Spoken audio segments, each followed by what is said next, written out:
Hi guys. So நேற்று world record ride முடிச்சுட்டு இப்போ வந்து வயநாட்டிலேருந்து பெங்களூர் ரிட்டர்ன் ஆகிட்ருக்கோம். நேற்று மதியானமே கிளம்பிட்டோம் ஈவினிங் போல். ஆனால் நேற்று நைட்டு மைசூர் கிட்டே வரப்போ செம்ம மழை. அதுக்கப்புறம் வண்டியை ஓட்ட முடியல, சுத்தமாக ரோடு தெரியவே இல்லை. அந்த அளவுக்கு ஹெவி மழையாங்கனால மைசூர்லேயே நாங்கள் ரூம் எடுத்து ஸ்டே பண்ணிட்டோம் நேற்று நைட்டு. சரின்னு இன்னைக்கு காலையில் மழை விடுன்னு பார்த்தா விடவே இல்லை. சரின்னு செக் அவுட் பண்ணிட்டு அங்கே வந்து கிளம்பிட்டோம் வண்டி இருக்குது. Please guys please. இப்போ இங்கே நிற்கிறது காரணமே இவர் தான்.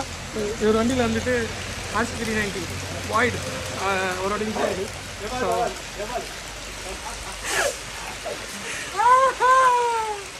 என்ன ரெயின் கொட்டாது ப்ரோ வண்டியே கட்டு ப்ரோ. அதான் சொல்லிகிட்டு இருக்கேன். அது இன்ஜின் ஆயில் வந்து லெவல் கம்மியாக இருக்குதுன்னு சொல்லிட்டு இண்டிகேஷன் காமிச்சனால இப்போ டாப்அப் பண்ணிகிட்ருக்கோம் இங்கே நிறுத்தி.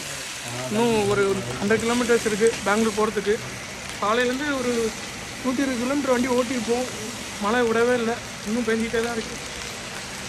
அங்கே நம்ம ஊர் சைடெலாம் எப்படி இருக்குது, நாகப்பட்டினம் சைடு, இந்த சைடு சென்னை சைடெலாம் எப்படி இருக்குது கமெண்ட்டில் சொல்லுங்கள். எப்படி இருக்கு சரி. இந்த வேர்ல்ட் ரெக்கார்ட் ரைடை பற்றி நான் vlog தனியாக வந்துட்டு போடுறேண்ணா. ஓகேவா? இது இப்போதைக்கு உள்ள அப்டேட் பார்ப்போங்க. இது என்னென்னு பார்க்குறீங்களா, இது வந்து க்ளவுஸ் உள்ளே உள்ள அந்த கருப்பு மலையில் ஈரத்தோடு ஓட்டிட்டு வந்தனால அந்த ரப்பர் இதெல்லாம் வடிஞ்சிருக்கு. அப்படி இந்த கேள்வி இவரை பார்த்து வச்சிங்க. இவருக்கு ஒரு சம்பவம் இருக்குது, ஷார்ட்ஸில் போட்டு.